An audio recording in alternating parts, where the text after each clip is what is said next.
Hi, this is Bonnie Gordon, and you're listening to the FSF Podcast.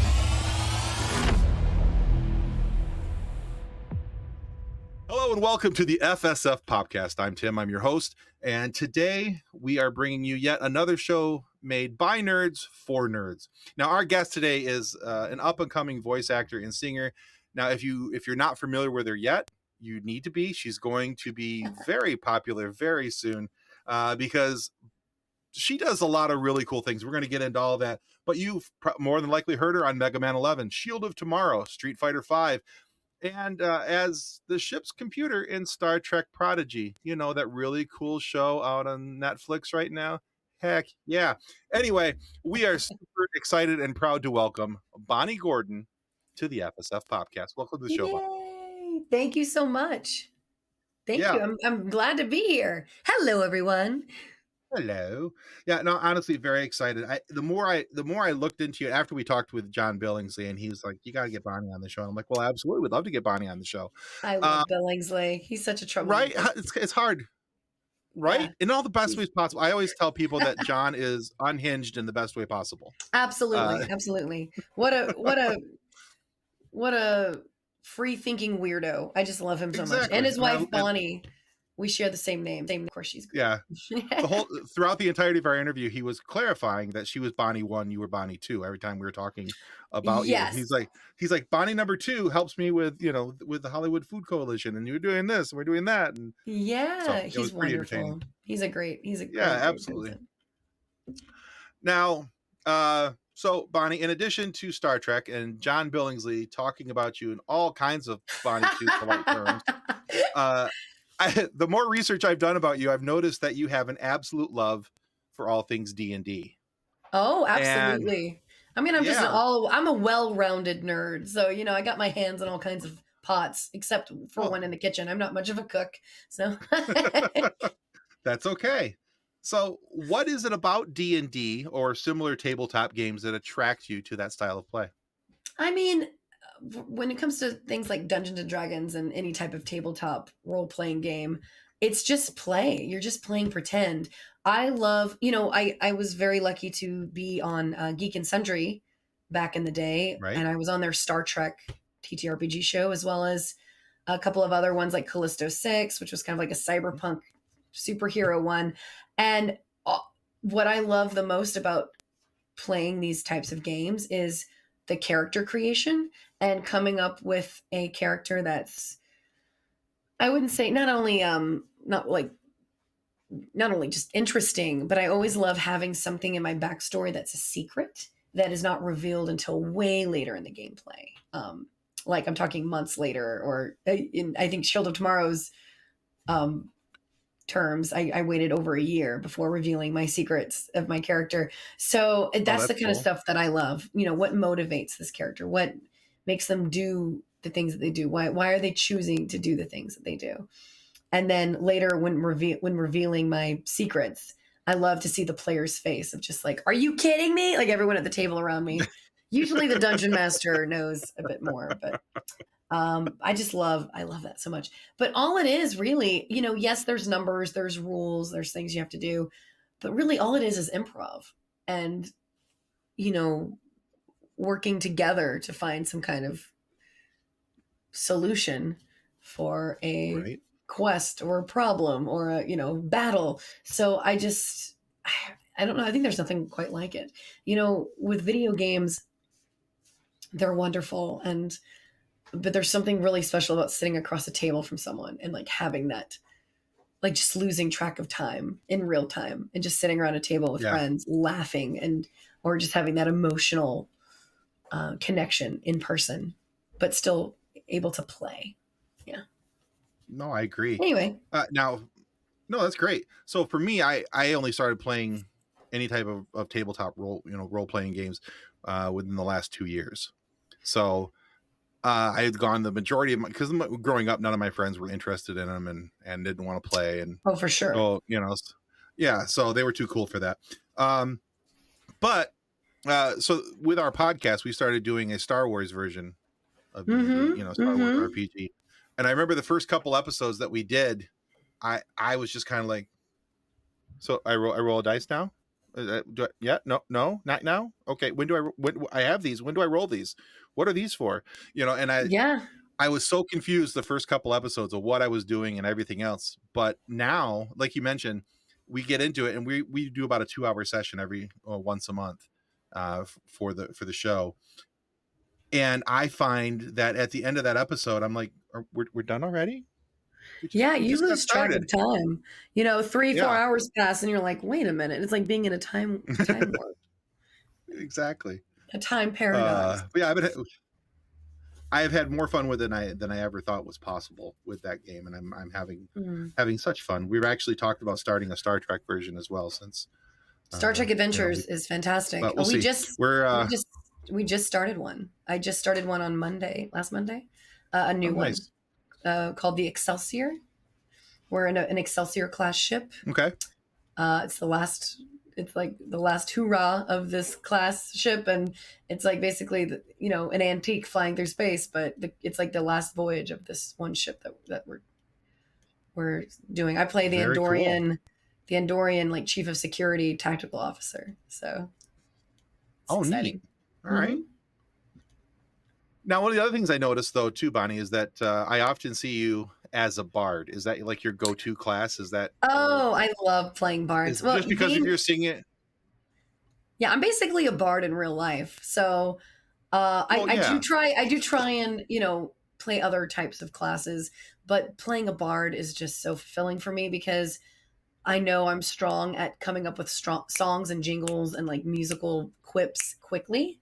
So for me, what better way to pull into my strengths and it just keeps my brain sharp because it's so much improv and things are happening around me. And anytime I use a spell, I like to challenge myself and have a musical element to it. So Oh, yeah, cool, cool. so I All love right. playing bards. Bards are my favorite, hands down. But I do enjoy a nice rogue or ranger. I've played quite a few. I think I've played every Okay. class in one way or another, but I always go back to bards or rogues. Those are my two favorite. Okay. Yeah, because that was we like we know that it's digital stalking, but we like to call it research. But as I was going Yeah, through like your Instagram page, I was sure. scrolling, I was scrolling through, and I'm like, Bard, Bard, Bard, Bard, Bard. Well, in my defense, my comedy band is called the Library Bards. So Right. I use that word quite a bit in a lot of my posts because I am a real life bard. My comedy band is the Library Bards. I play a lot of bards in Oh, D&D. sure. So I'm just a bard. I'm bard core, Tim. Come on. Yeah. Oh, no defense required. I just thought it was really cool. I think if you identify with something so significantly and it's a part of your personality, why wouldn't you go with it? I mean, yeah, you want to challenge yourself from time to time, but having the Sure. opportunity to like you said, steer into your strengths and do the things that are fun, I think is kind of important. And Yeah. I think that makes the game more fun because I think that if you were playing something that was always a challenge for you, I think that kind of takes away some of the enjoyment. But Yeah. Yeah. I mean, excuse me, we're gonna edit for that out. me, oh, you Excuse okay? me. It's Yeah, okay. I know I get emotional when I talk about bards too. I got verklempt to clutch my pearls. I- Uh, oh, but hey, let's talk. Let's shift gears here a little bit away sure. from D&D just for a moment. Now, one of the reasons we wanted to have you on the show is, of course, because of Star Trek Prodigy, which is Woohoo. now on Netflix. Season 2 has just released, and of Oh, course, so you are good. the voice of the ship's computer, and it is fantastic. And guys, if you haven't watched it yet because you don't have a Netflix account, Netflix needs your money. So you need to go and Do a get free yourself a trial Netflix and binge subscription. all of the seasons. Just do it. That's It's right. only season 1 and 2. That's They're only right. 22 they're only 22 minutes long each episode. You can do it. Yeah, it's not You hard. could They're binge not a them hard both in a watch either. week. Easy. Oh yeah. Oh yeah. Right. Well, not to I mention that they're watched all highly of season entertaining 2 in along the one way. day. Just I mean, not just because I'm on it and wanted to see everything in its final glory, but I just was loving the story. I was like, this is so good. Yeah. We recorded this over a year ago, and I didn't get to see every script and every plot point. So the like small kernels that I did see of season 2, I was like, I've got to see this full season, and entirety quickly before spoilers had. I know what was going to happen, and I was still surprised at a lot of things. So I love the show. It's wonderful. I'm not saying that Yeah. because I'm on.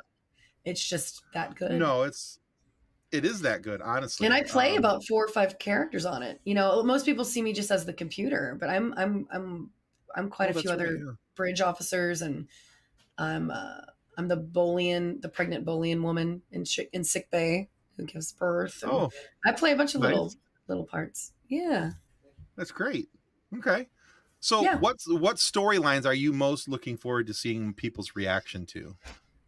I love, I do love the that we finally get a good look at cetacean ops, and everyone's loving Gillian the whale that I Mm-hmm. got to voice. So I'm loving people's reaction to that. I love people's reactions to the Janeway Chakotay, relationship, and their, finally having that almost like that, not closure per se, but Janeway's been looking for Chakotay for so long. Mm-hmm. Finally having that resolution of them being reunited. Spoilers is amazing to watch, and also all the people who ship Janeway and Chakotay together. Even though they don't outrightly say it, the love for each other and their chemistry and Right. their affection for each other is there, and you can visibly see that. Okay.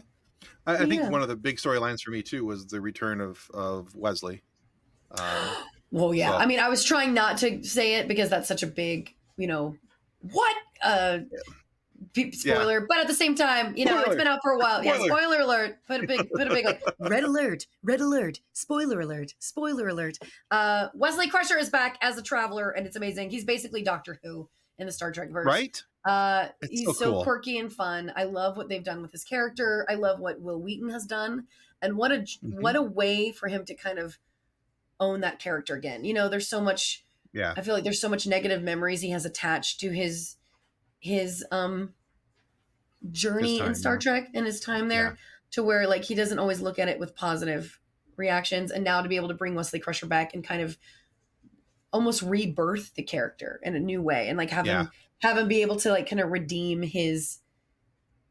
I mean, Wesley's a badass in this. It's insane. I love it. I just love all the cameos, the Easter eggs. I love that Picard was a part of it as the Doctor, the EMH. I mean, Yeah. I love what they've done with the story arcs of the Prodigy characters, especially Zero. I think it's so beautiful what they've done with Zero, of how they've always just wanted to feel and being non-corporeal, and not having an actual body. Finally getting a story arc where they get to, what's the word I'm looking for? Experience sensations and their senses, and I just love what they've done with this whole story. And it's such a good Agreed. time travel season. I mean, it takes time travel and the wibbly wobbly of time paradoxes and turns it into something not only kids can somewhat understand, but like just sci-fi fans in general will just eat up, because it's done in such a beautiful, respectful way. Yeah. We had Aaron Waltke on the show, one of the things that I mentioned to Aaron. He's brilliant. Oh, yes, he is. Yeah. I had a fantastic conversation with him. One of the things that I most enjoy about this show, and the reason, so truth be told, and I mentioned this to Aaron, now before Star Trek Prodigy, I was not what you would call a Star Trek fan. Look at you. We brought you into the fold. Yeah, you did. And it was because of Star Trek Prodigy, I was like, well, this isn't so bad. I could watch something else. And I went from that to Strange New Worlds, to TOS, into TNG. And look at you. You're making the rounds. Yeah. Okay. Started hopping around, and there's some lower decks in there too, but of course. But one of the things I liked about this show is that usually when it's a kid, when it's a kids show, is that the children don't have real stakes in front of them. There's not real feelings and emotions and real dangers and all these different things. It's always, and yeah, they're the main characters, so we know that they're not going to die, but there are some real life consequences. Yeah, some high stakes and real life consequences to actions and decisions and all these different things. And I thought that was such a cool thing. And I was worried, and I'm always worried when, there's a change in direction in a show. Not that there was a change of direction from who was writing or producing and directing, that kind of thing, but from, going from a CBS show to being a Netflix show, with that type of direction. Well, it's still CBS. Yeah. It's still CBS and Nickelodeon. Well, It's just yeah, the yeah. distribution. Paramount Plus just pulled the plug. Yeah. Well, true. But Yeah. yeah, I get what you're saying though. Yeah, Absolutely. but I was just worried that maybe that trend wouldn't be followed, that something wouldn't, that wouldn't carry through. And that totally didn't happen. It's still written very much the same way. They don't dumb it I down for the kids. And no, honestly, I wouldn't consider it a kid show. I more consider it a family show because this is something parents agreed. can sit down with their kids and everyone gets something out of it. The kids enjoy it because it's, action packed and beautifully animated. The adults enjoy it because it is good storytelling, good sci-fi, Absolutely. good Star Trek. I love how many people are giving it a shot now. A lot of people, watched the first couple episodes of season 1 and just kind of was like, it's not for me. And so many of them are coming back to it after hearing the reviews and the hype about season 2. A lot of Trek fans are coming back and giving season 1 a chance and then, binging everything and watching it all. And it's so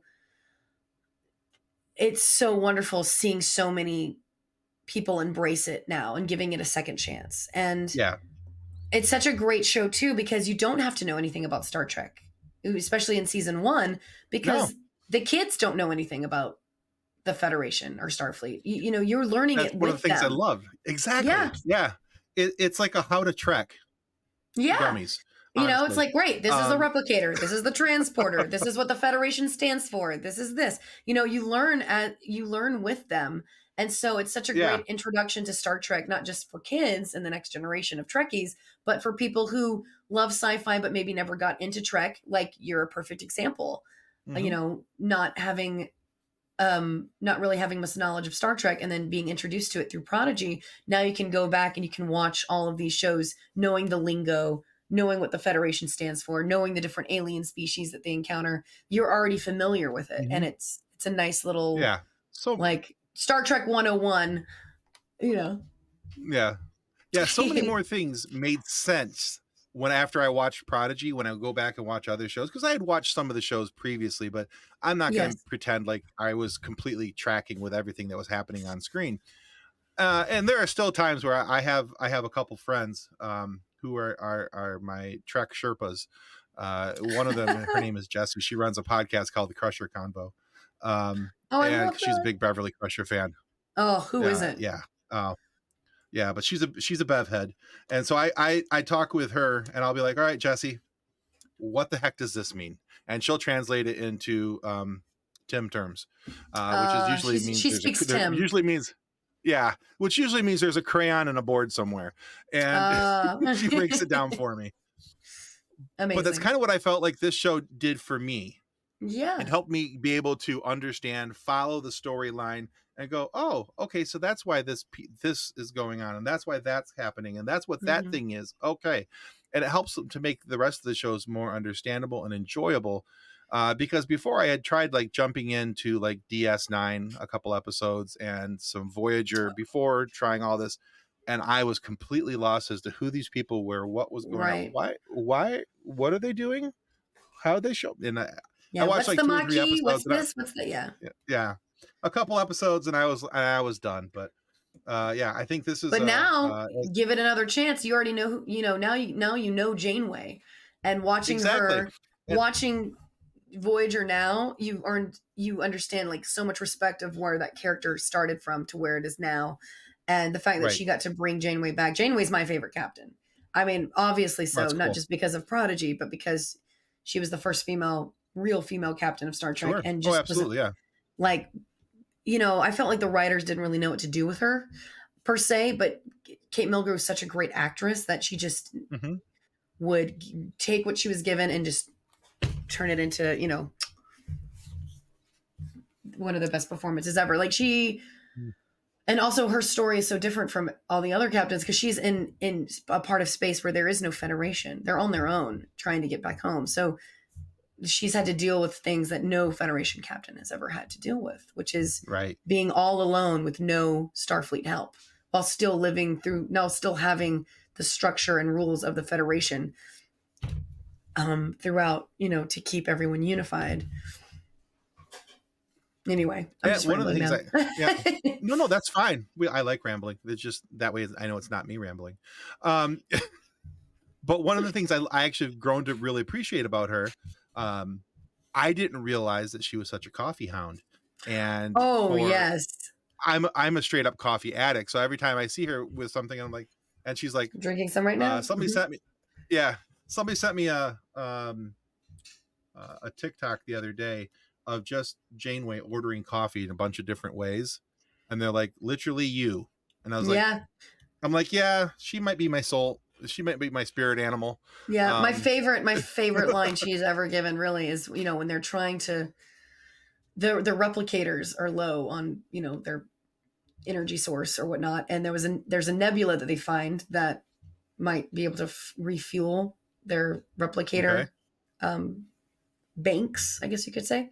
And that's where she gets her coffee from, is the replicator. So they're all having to like ration their replicating, they have to, start eating actual fresh produce and stuff and not just keep relying on the replicator. And the best line I feel like ever is, she's looking at this nebula and, they're like, Captain, should we risk it? Should we do this? And she's like, let's do it. There's coffee in that nebula. But like, just saying, basically she just wants that coffee so bad that she's willing to risk everything to get that energy source, to get that coffee. I'm like, that's my girl. There's coffee in that nebula. Mm-hmm. That was one of the parts in the TikTok that I was sent. The other one that I appreciated was somebody said, Captain, do you think you've had enough coffee? That's your fourth already. She's like, nope, time for another. And she starts pouring her fifth cup. And I'm like, we could hang. So I love, and Prodigy, how they made her start drinking tea. And it's like, she's like, her like doctor's orders to start drinking tea. And she's just like, miserable. Anyway, I understand that. Yeah. I love that the Janeway hologram also drinks coffee. It's like, what a fun character, quirk. Like, of course, the hologram has a little holographic cup of coffee at all times. Well, it wouldn't be Janeway if she didn't. So absolutely, you're darn right. All right, let's see. I also noticed that there's another show out now. It apparently is coming out with new episodes every Tuesday, and I think you're voicing 5 characters in it, called Crayola Crew. Yes, the little Crayola. They're little small episodes, like 4 or 5 minute long, maybe even 2-3 minutes. But I play like throughout the season, I play about 5 characters. I think in the first episode I played 2. But yeah, throughout the whole series, it's really cute. It's about using your imagination. It's a bunch of kids, using crayons to draw, and then their drawings kind of come to life and they're transported into the little world, and there's different crayon characters, like the pink one, the red, the blue, like all the different colors of the crayons, and they all have their own individual personalities and help the kids use their imagination to create things around them and help it come to life. So it's super cute. I have a 3-year-old nephew. It's one of the reasons, of course, I agreed to do that show, because I love children. I love working with kids. And which is why I'm so excited. Out of all the Star Trek shows, I'm on the one that is basically aimed for children and aimed to really, I don't know, it just makes me so happy. Anyway, I'm again rambling, but I have a 3-year-old nephew, and my sister is also pregnant right now with my future niece, and I'm so excited. Awesome. So to be able to do a show that's aimed for very young, small children, that he can watch and hear his Aunt Bonnie, work, it makes me very, very happy that I can be a part of his very cool growing. Yeah. That's very cool. Where can people find that show at? YouTube. It's all on YouTube. Just search Crayola Crew or look on my social media. I think I posted the first episode. I'll be sharing a couple more episodes as well. There's a new episode that dropped today. I got to go look it up. Make sure I'm not missing out anything cool. All right. Very cool. Yeah, it looks really cute, and it looks like it's a lot of fun. So absolutely, it is super fun. It's an adorable show. Excellent. All right. Now, last year you also served as the co-host to the several times aforementioned John Billingsley for the Trek Talks telethon. Yes, yes. I was hoping that you could remind the audience about the purpose of Trek Talks and how the Hollywood Food Coalition helps those in need. Absolutely. John Billingsley, he's, one of the faces of this charity, and they do such amazing work. I don't think people realize how much of a, would epidemic be the right word for it? Like, it's just it's such a huge problem out here on the West Coast, the homeless community. And, so many people, whether they're homeless or not, there's so many people who go hungry in this city, especially, who've just been down on their luck and can't afford to eat, can't afford a meal. And they also work in tangent with hundreds of charities all over, the country, the world. So it's not just aimed for, the Los Angeles and Southern California area. They do charity work all over.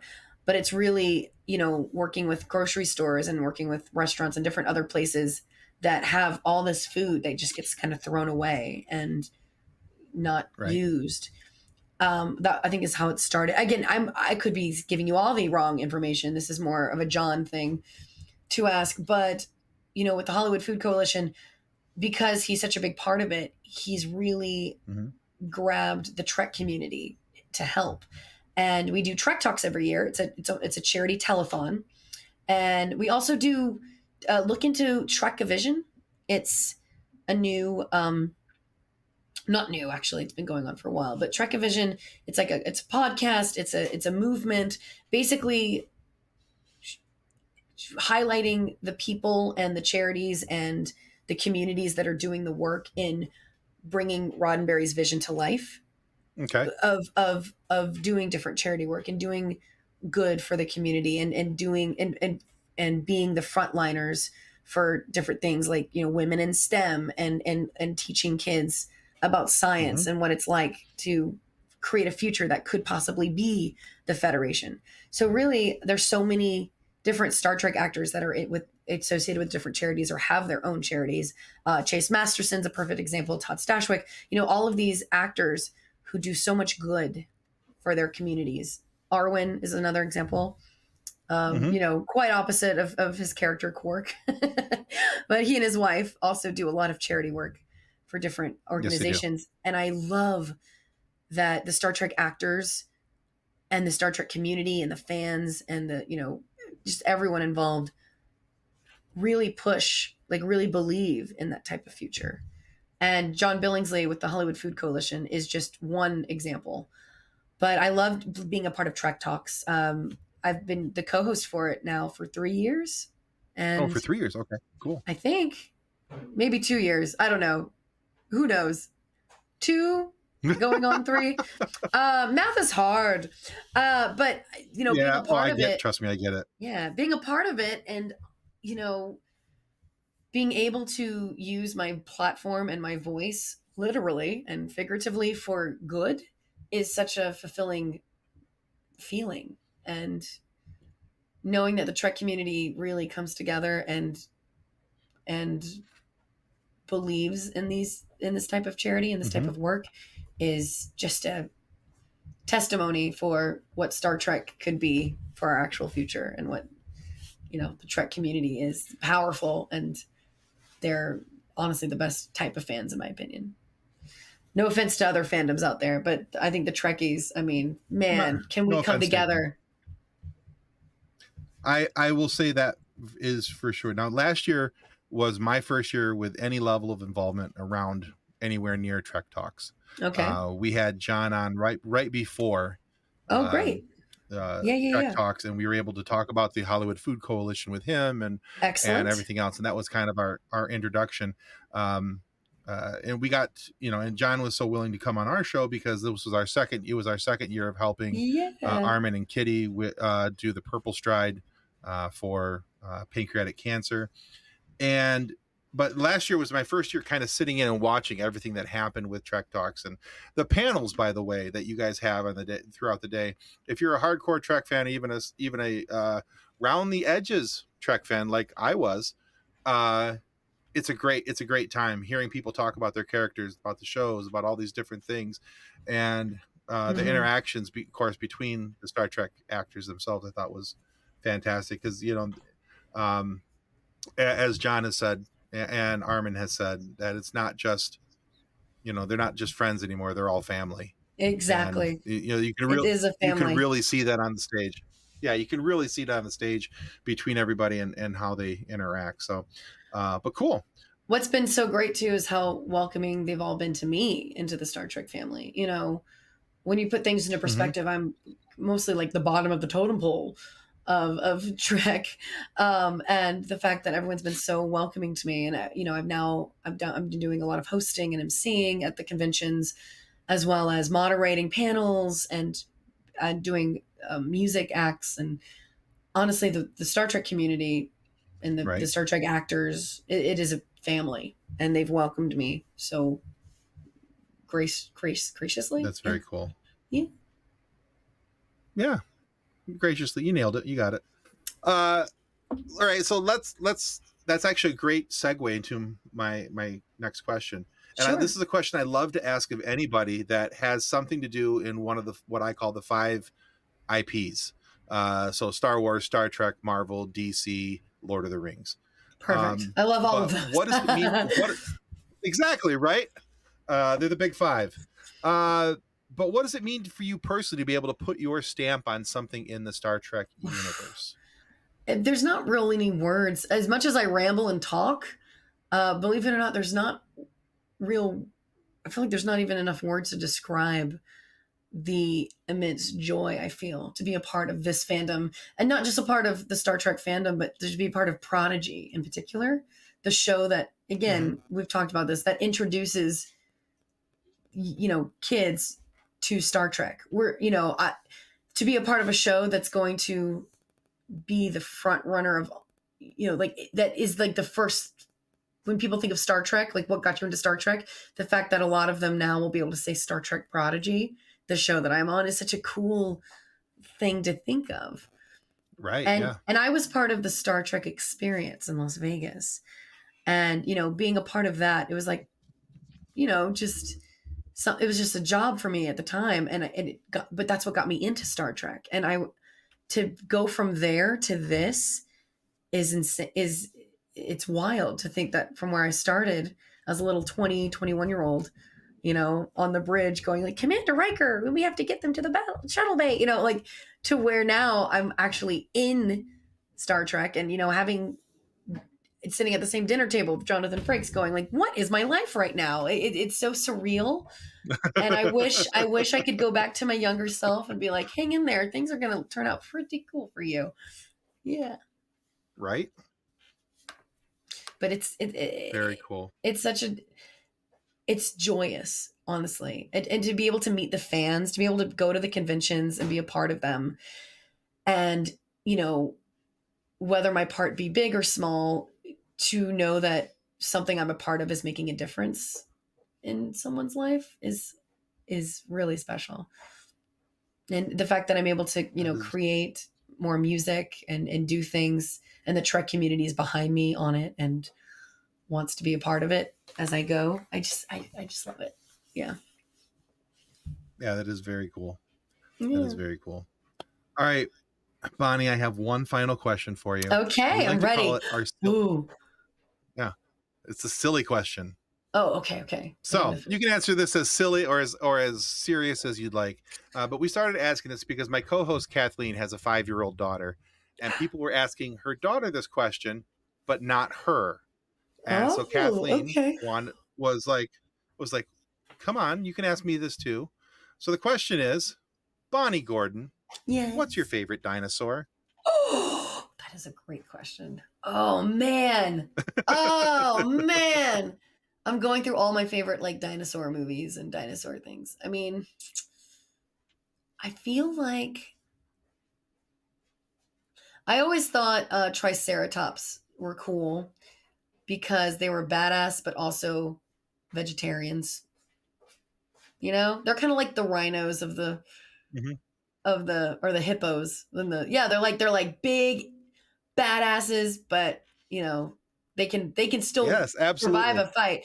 I feel like they're pretty cool, and I think pterodactyls are also great. We pretty much have Mm-hmm. dinosaurs today when you look at birds.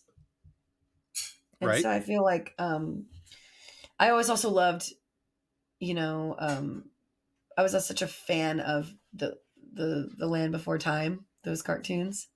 Oh, absolutely, yeah. So For sure. I always thought, the character of Sarah, which is the Triceratops, was so kind of like the mean one, like the bully of their group. But they did such a fine job of making her, she still had a heart and she still cared about her friends and was loyal and kind when she needed to be. And so I always loved Mhm. her character arc in the Land Before Time series. So maybe that's why I like Triceratops so much, because Absolutely. she was very protective of them, but at the same time, kind of Three like, horns don't hang out with long necks. exactly. But at the same time, they all found common ground. Absolutely. I always loved the yip, yip, yip, yip, yip. Ducky. Ducky. Yeah. Yeah, I loved those movies when I was a kid. But yeah, I love Triceratops as well. And honestly, your answer that you gave about them being the prehistoric rhinos is why I like them, because I always thought rhinos were really cool. And I was like, three Yeah. horns, it's a triple rhino. So Yeah. yeah. Yeah. If we're going to be quite literal in this, my favorite dinosaur would be the little chicken nugget kinds, because then I get to dip them in ketchup and eat them. So that's technically if you want to get literal with it, that's my actual answer. The chicken nugget fantastic. dinosaurs. That's right. The little dino nuggets. Absolutely. Mm-hmm. Very good. Well, Bonnie, I have been so thrilled that you were able to cut some time out of your schedule for us. I mean, I know that you've been Yes. super busy, And so thank you so much for I working do appreciate this. my availability. Yeah. I appreciate you. Yeah, absolutely. Your schedule for me. Yeah. So where can our listeners and followers go to find out more about what you've got coming and see more about your work? Oh my gosh, I have so much coming up. If you search my social media, Instagram, Twitter, TikTok, Facebook, Patreon, pretty much anywhere you can find anyone, just search at Bonnie Bell G, which is my handle for everything, as well as at Library Bards. It's like library cards, but with a B. That's where you can find all my comedy parody music with my band. You can find my solo music under my actual name, Bonnie Gordon. And I have so many conventions coming up and of different appearances and shows. So keep an eye on that. I'm even doing the UK. I'm performing on the West End in December. Oh, cool. So I'm so excited for that. That's so yeah, awesome. I'm pretty easy to find. I'm pretty Googleable. If you search my name, I'm pretty easy to find everywhere. Yeah, I'm a Googleable girl. That's something that's going to get worked into the vocabulary. Googleable. Yeah, all right. Googleable. I love it. Fantastic. All right. I will make sure that we put those links down in the show notes down below so people Thank you so much. Appreciate it. Check them out and track what you got coming up. And this seems like, guys, a good time as any to remind you that subscribing is the single most important thing you can do at this point to help our show to continue to grow, to get amazing guests like Bonnie here to come on the show. That's right. And have funny moments and things for you guys to be able to listen to. So we really do appreciate it. Please subscribe. It does more than we'll ever be able to really explain. But also, when you're done subscribing on our stuff, make sure you go subscribe to Bonnie's stuff and follow her and make sure you know what she's doing as well. She's got some cool stuff coming. So I do. You do stuff I can't even talk about. That's the thing. The downside of NDAs. It's like, oh, what are you in right now? I'm like, I can't say. Oh, yeah. Exactly.